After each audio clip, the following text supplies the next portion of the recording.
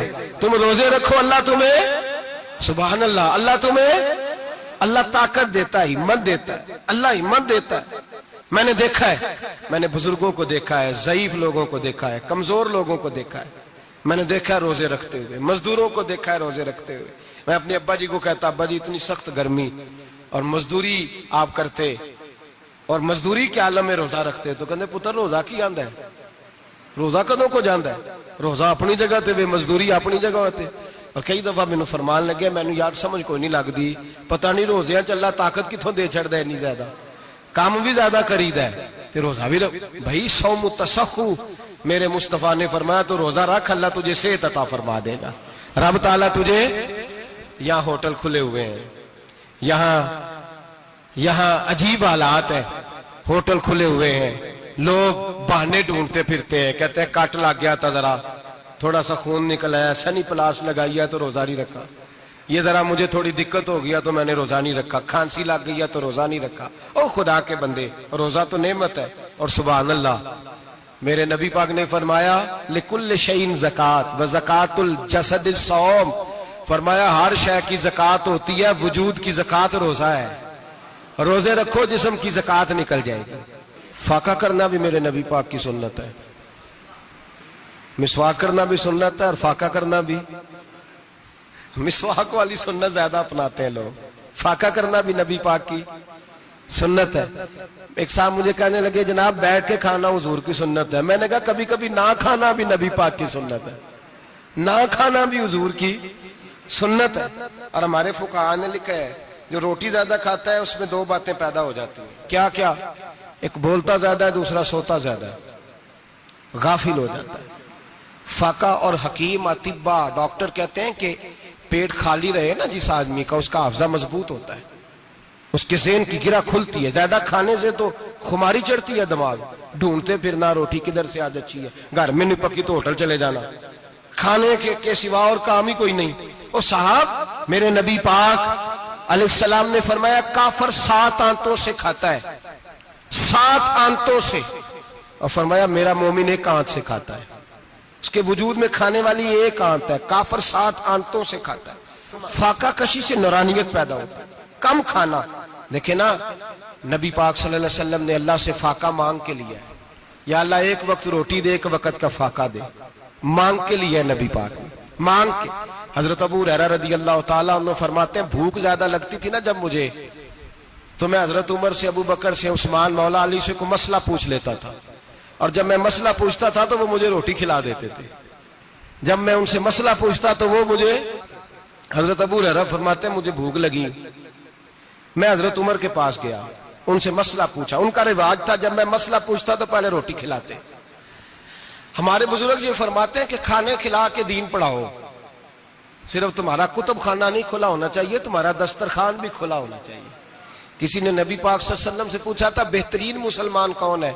حضور نے فرمایا جو سلام لینے میں پہل کرے اور روٹی زیادہ کھلائے، جو روٹی ہر وقت فکر کرے آ یار تو روٹی کھا لے، روٹی کھانے کی طرف توجہ دلائے۔ کھلانا سنت ہے، زیادہ کھانا اس میں بھی فرق رکھے۔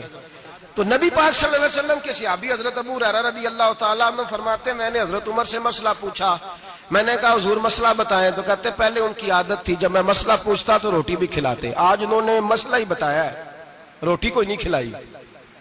تو مجھے کہنے لگے ابو ہریرہ تو سوچتا ہوگا روٹی نہیں اس نے پوچھی، تو نے کب سے کھانا نہیں کھایا؟ میں نے کہا آج صبح سے۔ تو جناب عمر کہنے لگے میں نے کل صبح سے نہیں کھایا۔ چل ابو بکر صدیق کے گھر مسئلہ پوچھتے ہیں، کہتے جناب صدیق اکبر کے دروازے پہ گئے، جا کر کے ان سے مسئلہ پوچھا۔ ان کی بھی عادت تھی جب کوئی مسئلہ پوچھنے جاتے تو دسترخوان بچھا لیتے، کہتے آؤ روٹی بھی کھلاتا ہوں مسئلے بھی بتاتا ہوں۔ کہتے ہیں گئے تو انہوں نے بھی مسئلہ بتایا, روٹی کوئی نہ پوچھی. تو کہنے لگے عمر ابو ہریرہ تم لوگوں نے کل پرسوں سے نہیں نہ کھایا ہوگا. اور ابو بکر کو 4 دن گزر گئے ہیں, تھوڑا سا دودھ ملا ہے یا کھجور ملی ہے, روٹی کوئی نہیں ملی. چلو در رسول پہ چلتے, آؤ حضور کی بارگاہ. کہتے ہیں نبی پاک کی بارگاہ میں آئے, حضور نے چہرے دیکھے, کریم سے مسئلہ نہیں پوچھنا پڑا. میرے مصطفیٰ کریم نے فرمایا بھوک لگی ہوئی ہے تم تینوں کو, 3-4 دن ہو گئے. اللہ کے رسول نے فرمایا مجھے پورا ہفتہ ہو گیا ہے. سبب کچھ اور ہے جس کو تو خود سمجھتا ہے. زوال بندہ مومن کا بے زری سے نہیں, بھوک نقصان کا وجہ نہیں بنی, وجہ کوئی اور بنی ہے. رشوتیں جو بازار گرم ہوئے ہیں لوٹ مار کے, یہ روٹی کے لیے نہیں, یہ زیادہ کھانے کے لیے, یہ بینک بیلنس کے لیے گرم ہے. یہ لوٹ مار کا مقصد کوٹھیاں بنانا ہے, روٹی کا تو رب کریم کا وعدہ ہے. جو روز روتا ہے شام کو کہ میرا کاروبار کوئی نہیں, اصل میں کہتا ہے بنگلہ کوئی نہیں, اصل میں کہتا ہے کار کوئی نہیں, پجارو کوئی نہیں, روٹی تو اللہ عطا فرماتا ہے, اس کا وعدہ ہے. فرمایا حضور نے 3 دن بیت گئے, چلو. میرا بے تکلف صحابی ہے ابو الحسن انصاری, وہ بڑے نصیب والے ہوتے ہیں جن کو میرے نبی پاک خود کہتے تھے کہ تیری فلانی ذمہ داری ہے.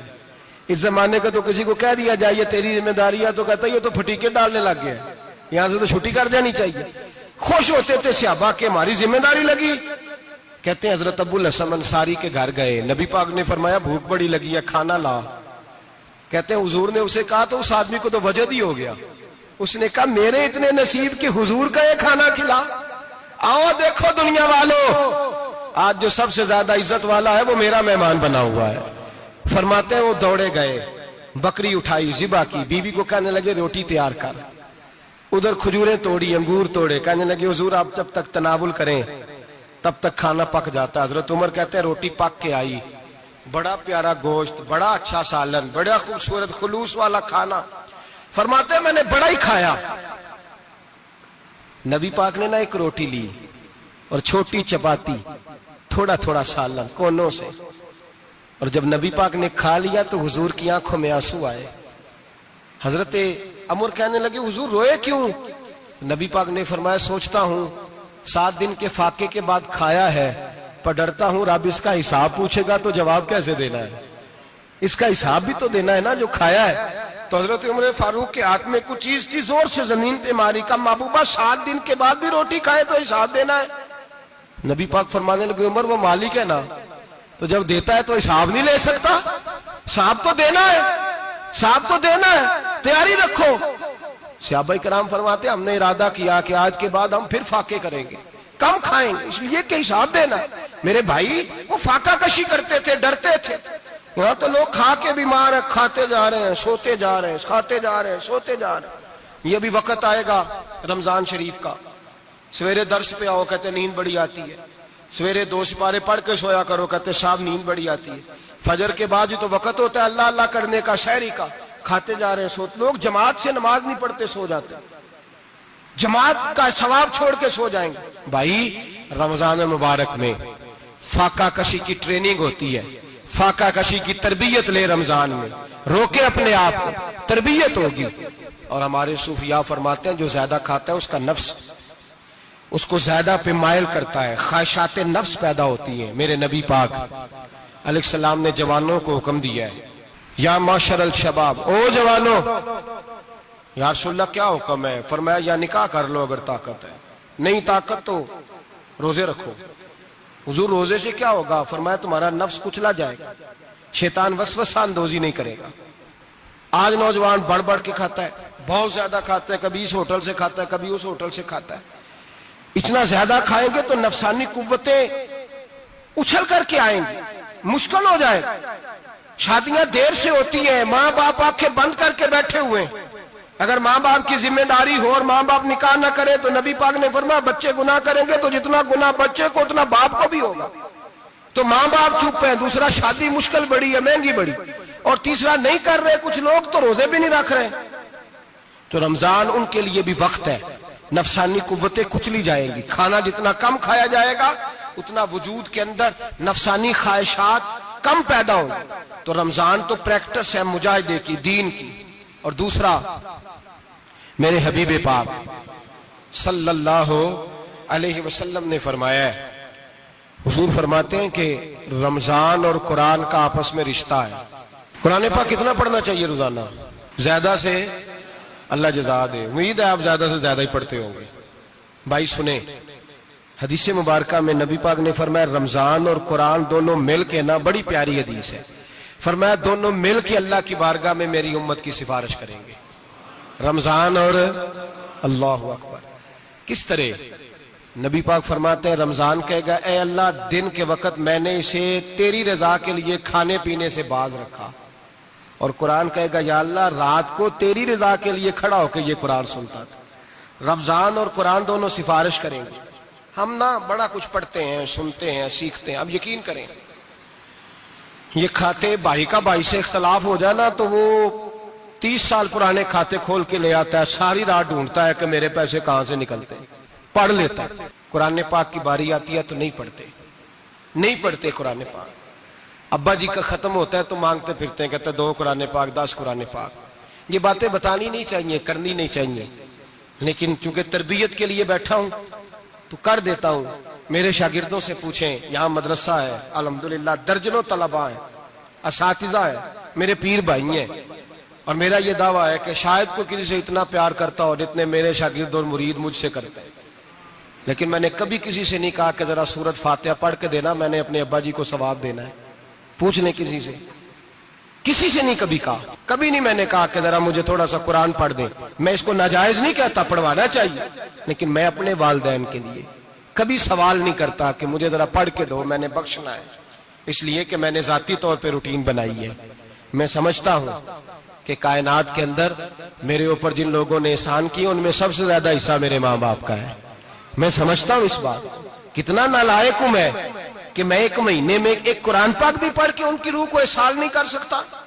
میرا یہ طریقہ ہے ذاتی، میں قدغن نہیں لگاتا، میرا ذاتی طریقہ یہ، الحمد سے شروع کرو اور 2 سورتیں چھوڑ کے قرآن پاک ختم کر دو آخری، اور پھر فلق اور ناس صورتیں ساتھ لے جاؤ۔ یہاں بیٹھ کے سالے ثواب نہیں کرنا، ختم نہیں دلانا، ساتھ لے جاؤ، قبر پہ کھڑے ہو جاؤ اور فلق اور ناس صورتیں قبر پہ بیٹھ کے تلاوت کرو، اور جو قرآن مجید پڑھا ہے ان کی روح کو وہاں احسال کرو۔ او بھائی، اولاد جب ماں باپ کے لیے پڑھتی ہے تو اسے کہنا نہیں پڑتا اللہ بخش دے، اس لیے کہ اولاد کی نیکیاں خود بخود ماں باپ کے کھاتے میں جمع ہوتی ہیں، خود نیکیاں جمع ہوتی ہیں۔ میرے بھائی تو بچوں سے یہ تو مطالبہ کرتا ہے کہ بیٹا اس سال رمضان المبارک میں میرے لیے ستو ضرور بنانا، فلانی چٹنی ضرور تیار کرنا، یہ کیوں نہیں کہتا بیوی سے کہ ڈشیں کم بنانا، تو بھی بیٹھ کے قرآن پاک پڑھ، میں بھی قرآن پاک پڑھتا ہوں۔ ادھر آؤ بیٹا یہاں بیٹھ کے تلاوت کرو، میں بھی کرتا ہوں۔ بیٹی ادھر آؤ بیٹھ کے قرآن پاک پڑھو۔ کتنا وقت لگتا ہے؟ حافظ اور قاری اور علماء اگر پڑھے تو 20-25 منٹ لگتے ہیں قرآن پاک کا سپارہ پڑھنے، اور اٹک اٹک کے پڑھنے والا بھی پڑھے تو 1 گھنٹہ لگ جائے گا۔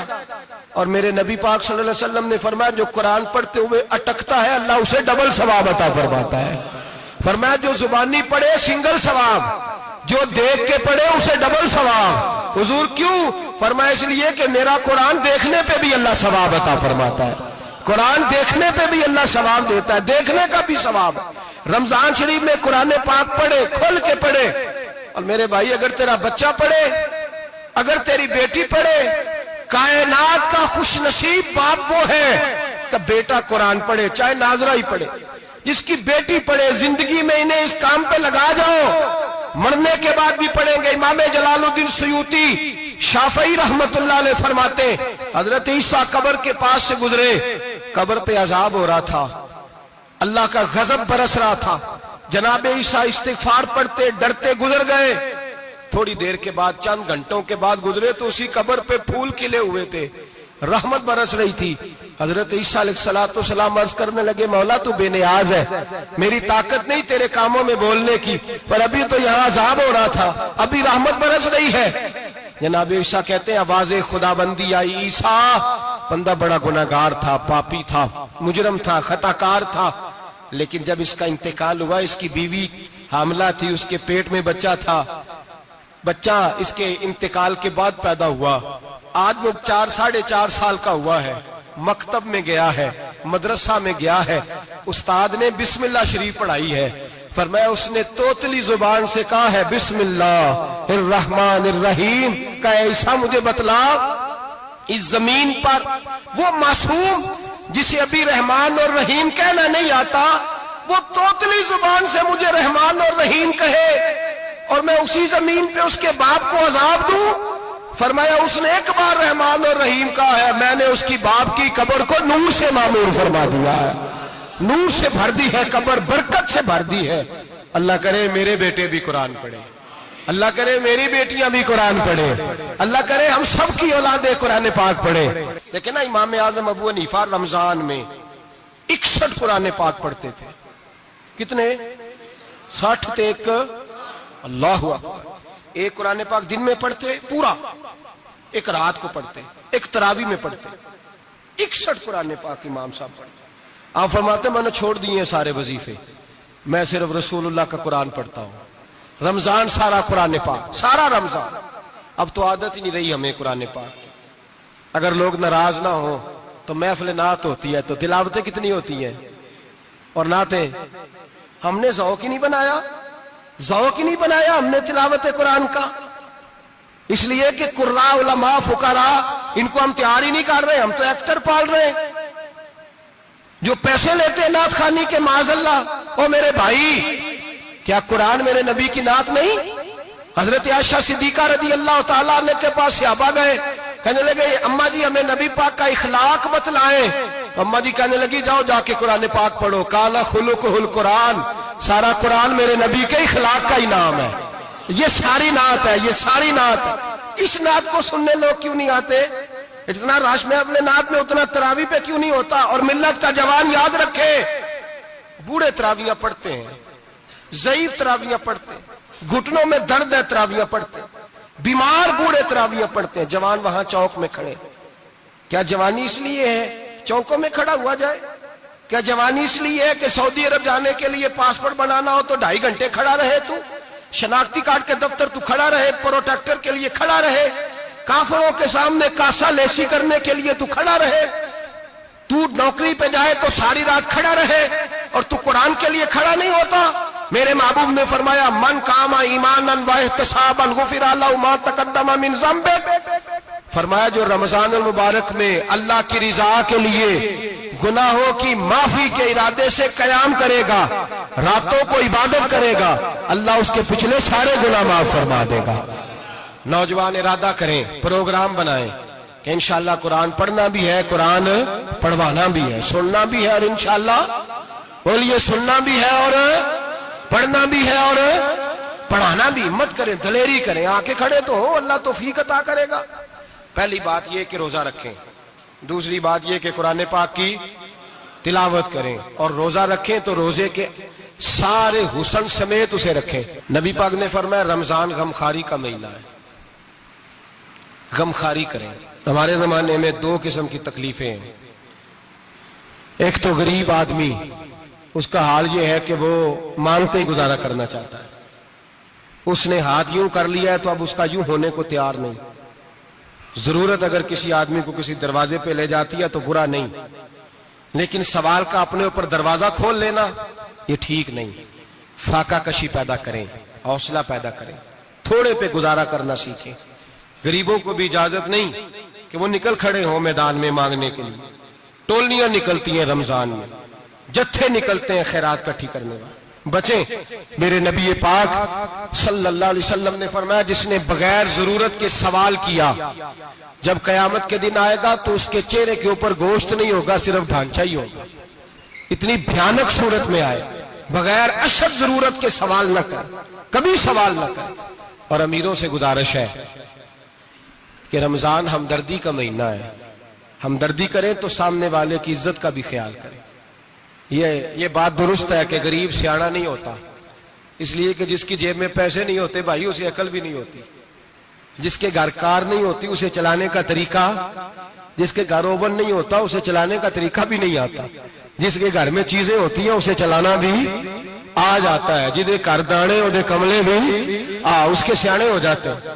تو چودھری صاحب، سیٹھ صاحب، نواب صاحب آٹا تقسیم کرتے ہیں، کھڑے ہو کے فوٹو کھچاتے ہیں، فیس بک پہ دیتے ہیں۔ اور ایک آٹے کا تھیلا اور 10 اخباروں میں فوٹو. اللہ سے ڈریں. رمضان ہمدردی کا مہینہ، ہمدردی کا. غریب کو دیں تو اس کی عزت کو رسوا نہ کریں. میرے نبی پاک علیہ السلام کے صحابی حضرت عبداللہ ابن عمر رضی اللہ تعالیٰ عنہ ڈھونڈ کے لاتے تھے مسکینوں کو، ڈھونڈ کے، اور جب لاتے تھے تو اپنے دسترخوان پر بٹھا کر اپنے ساتھ افطاری کرایا کرتے تھے. اور پھر فرمایا اللہ تعالیٰ نے لن تنالوا البر حتی تنفقوا مما تحبون، اللہ کے راستے میں وہ چیز دینی ہے جو تمہیں زیادہ پیاری ہو. کون سی چیز جو تمہیں؟ میں تھوڑا سا بے باک ہوں، بعض دوستوں کے ساتھ، سب کے ساتھ نہیں. ایک دوست مدرسے میں گھی دینے آئے ایک دفعہ، تو وہ والا گھی دے گئے جو سب سے سستا تھا. تو میں نے کہا مجھے دیانتداری سے بچائے، آپ یہی کھاتے ہیں گھر میں؟ کہنے لگے نہیں. تو میں نے کہا پھر ہم نے بچے مارنے کے لیے تو نہیں نہ رکھے ہوئے، کیا وہ والا گھی اللہ کے راستے میں پیاری چیز دے رہی ہے نا. اس لیے گلے گلے نوٹ لوگ مسجد کے گلے میں ڈال جاتے ہیں، پھٹے ہوئے ڈال جاتے ہیں، کہتے ہیں جوڑ لیں گے مولوی صاحب. اور خدا کے بندے پیاری چیز دینی تھی تو نے، اور تو نے اس کا ترجمہ الٹ کر لیا ہے. سمجھ لیں رمضان المبارک میں کسی غریب کی مدد کرنی ہے تو ساتھ اس کی عزت بھی کرنی ہے. نبی پاک علیہ السلام کے دروازے پر جب یہ جملہ ایک ہے لیکن بڑا قیمتی ہے. صحابہ کہتے ہیں جب ہم دروازہ رسول پہ جاتے تھے خیرات بھی ملتی تھی اور عزت بھی ملتی تھی. خود بھیک دے خود ہی کہیں منگتے کا بھلا ہو. خیرات بھی ملتی تھی اور عزت بھی ملتی تھی. نبی پاک ساتھ عزت بھی دیتے تھے. مسکین کو غریب کو دیں اور خیر خائی کریں. جوتے بیچنے والے جوتوں کے ریٹ سستے کریں، کپڑا بیچنے والے کپڑے کا ریٹ، درزی صاحب بھی ریٹ سستا کریں، دکاندار بھی چیزوں کا ریٹ، حکیم صاحب پیسے کم لیں، ڈاکٹر پیسے کم کریں، حکومت نرخوں میں کمی کرے، اور یہ کام اجتماعی طور پہ کریں. میرے نبی پاک نے فرمایا رمضان غمخواری کا مہینہ ہے، اس میں غمخواری کرنی ہے، دوسرے کا خیال کریں، اظہار کریں، قربانی کریں. یہاں ہر چیز کا ریٹ بڑھ جاتا ہے رمضان شریف میں. ہر آدمی کہتا ہے میرا سیزن آ گیا ہے. توجہ بڑھائیں، خیال کریں، غمخواری کا مہینہ ہے. اور پھر آپ لوگوں سے یہ بھی گزارش ہے کہ رمضان المبارک کا جب مہینہ آئے تو جس آدمی کے ساتھ نیکی کرنی ہے وقت پہ کریں. کسی غریب کو پیسے دینے ہیں، کپڑے دینے ہیں تو یکم رمضان کو دیں. میں اکثر دوستوں سے پوچھتا ہوں، میں کہتا ہوں قاری صاحب نو جوڑا کدو دیندے ہو؟ کہندے 27 والے دن. میں کہ مینوں لگ گئی سمجھ، تہاڈی سازش ہے کہ جڑے سواں کے پاں نہ لوے. ایویں مولوی چودھری صاحب دے نال دے کپڑے پا لے تے کتے لکھیا اینوں دینا ہے 27. تسی دسو 27 والے دن کو درزی سی کے دیندا ہے، اونوں 3 گنا بھی پیسے دئیے تے کہندا جڑے باقی نے انہاں دے نہیں بٹن پہ لگ دے میرے کولوں. کتھوں جوڑا سی کے؟ تو کس دن دیتے ہو قاری صاحب کو؟ کیا مقصد ہے؟ پہننے کے لیے دے رہے ہو یا اس لیے دے رہے ہو کہ نہ پہن سکے؟ تو بھائی آپ جب کسی کو کوئی چیز دیں گے تو کب دیں گے؟ جب وہ استعمال کر سکے. غریب کو لوگ فطرانہ دینے جاتے ہیں عید سے ایک دن پہلے، تو کیا کرے گا اس کا؟ وہ نہ تو کپڑے خرید سکا نہ روٹی لا سکا. بلکہ میرے حضرت صاحب فرماتے ہیں رمضان سے پہلے دے دو. رمضان کی نیت کر کے رمضان سے 1-2 دن پہلے دے دو، اللہ رمضان جتنا ثواب ہی عطا فرمائے گا. رمضان سے پہلے دو جس کو کچھ ہے دن، قبل از وقت تیاری کرو. اور میرے قبلہ حضرت صاحب فرمایا کرتے اپنے کپڑے بعد میں، غریب کے بچوں کے کپڑے پہلے، اپنے گھر کی ضروریات بعد میں، غریبوں کی ضروریات. اس لیے کہ اللہ پاک نے ان کا رزق بھی ہمارے گھر بھیج دیا ہے. ہماری ڈیوٹی لگائی ہے کہ تم نے بانٹنا، بانٹنے والے بنو. اور یہ ذہن بنائے کہ پتہ نہیں کس کا حصہ تھا جو اللہ نے میرے گھر بھیجا. یہ ذہن بنا کے بانٹ. اور جس کو دینے جائیں، ہاں آپ کو اجازت ہے تھوڑا بہت پتہ کرنے کی، لیکن تھوڑا بہت تفتیش کرنے کی اجازت، بال کی کھال اتارنے کی اجازت. میں نے دیکھا ہے لوگ غریبوں کا انٹرویو لیتے ہیں. تیرا تو فلانا کمانے والا نہیں، تیرا تو فلاں بچہ. او بھائی بہت سارے غریب ایسے ہیں، بڑے ہیں جو کمانے کی کوشش کرتے ہیں لیکن ان کا سبب نہیں بنتا. ہاں ہے ایسے لوگ جو سعودی عرب چلے گئے ہیں، کہتے ہیں تیرا تو فلاں باہر نہیں گیا. گیا ہے، لیکن سارے سعودی عرب جانے والے بھی مال کمانے کی طاقت نہیں رکھتے. کئی وہاں بھی بیٹھ کے بیچارے قرضوں میں الجھے ہوئے ہیں، وہاں والوں کے ظلم کا شکار ہیں. بہت ساری آزمائشوں میں تو تفتیش کرتا ہے. میرے امام شافعی کا ایک جملہ اگر آپ کو یاد رہ گیا تو بات بن جائے گی. امام شافعی رحمت اللہ، بلکہ حضرت غوث اعظم جیلانی کے پاس وہ بات آپ کو زیادہ فائدہ دے گی. حضرت غوث اعظم جیلانی کو ان کا ایک مرید سمجھانے لگ گیا. کہنے لگا حضرت جی آپ سب کو دیتے رہتے ہیں، ہر بندہ مستحق نہیں ہوتا، ذرا ٹٹول کے دیا کریں. تو غوث اعظم جیلانی فرمانے لگے بھائی مجھے تو لگتا ہے تو بھی ان چیزوں کا مستحق نہیں تھا جو اللہ نے تجھے عطا کر دی ہے. پہلے تو بتا تو مستحق تھا, تجھے اپنی حیثیت اوقات کا پتہ ہے جو اللہ نے تجھے دے دی ہے؟ طاقت تھی, کوالٹی تھی, تیرے اندر وہ صلاحیت تھی.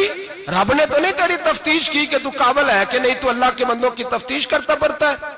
امام شافعی فرمایا کرتے, امام شافعی فرماتے رب تجھے پرکھ کے نہیں دیتا, ٹٹول کے نہیں دیتا, رسوا کر کے نہیں دیتا, تو غریبوں کے ساتھ یہ سارا ظلم کیوں کرتا ہے؟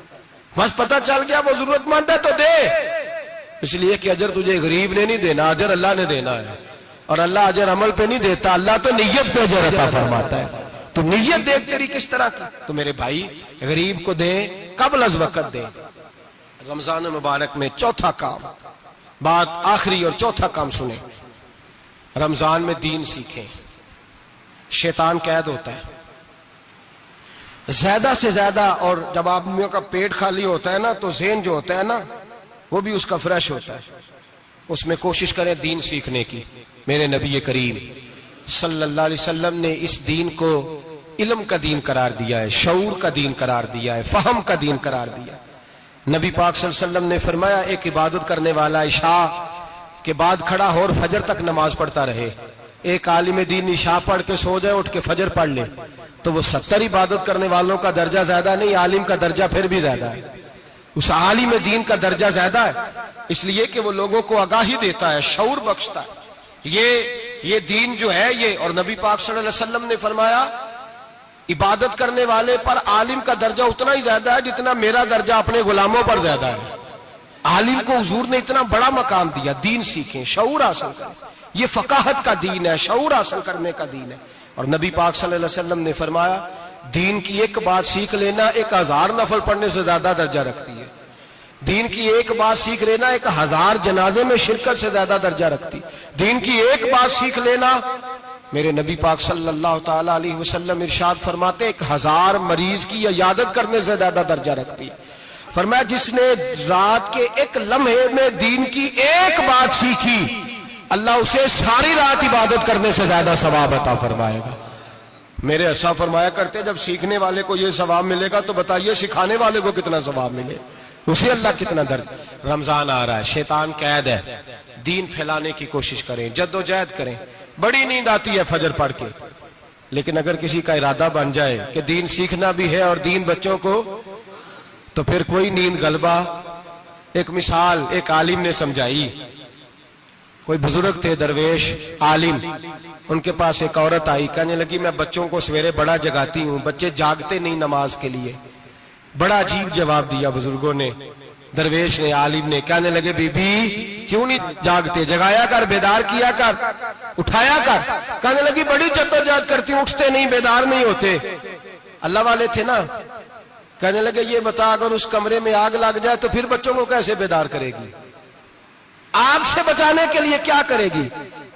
پھر تو بالوں سے پکڑ بھی گھسیٹنا پڑا تو گھسیٹ کے کمرے سے لاؤں گی, پھر تو چوٹیں لگتی ہیں تو لگ جائے, پھر میں پرواہ نہیں کروں گی. آپ فرمانے لگے یوں سمجھ لے جہنم کی آگ جل رہی ہے, اگر تیرے بچے نے نماز نہ پڑھی تو آگ لگ جائے گی, اگر اس نے عبادت نہ کی تو اسے آگ, اب جیسے بھی تجھے اٹھانا پڑتا ہے اٹھا گھسیٹ کے باہر لا, لیکن اس کی نماز قضا. نیند بڑی آ رہی ہے سویرے, لیکن اگر دین نہ سیکھا تو مشکل ہو جائے. جیسے بھی اپنے آپ کو جگانا چاہیے, ہمت کرنی چاہیے, دلیری کرنی چاہیے. ہمیشہ مدحت خیر الانام میں گزرے, دعا ہے یہ عمر درود و سلام میں گزرے. آخر دعوانا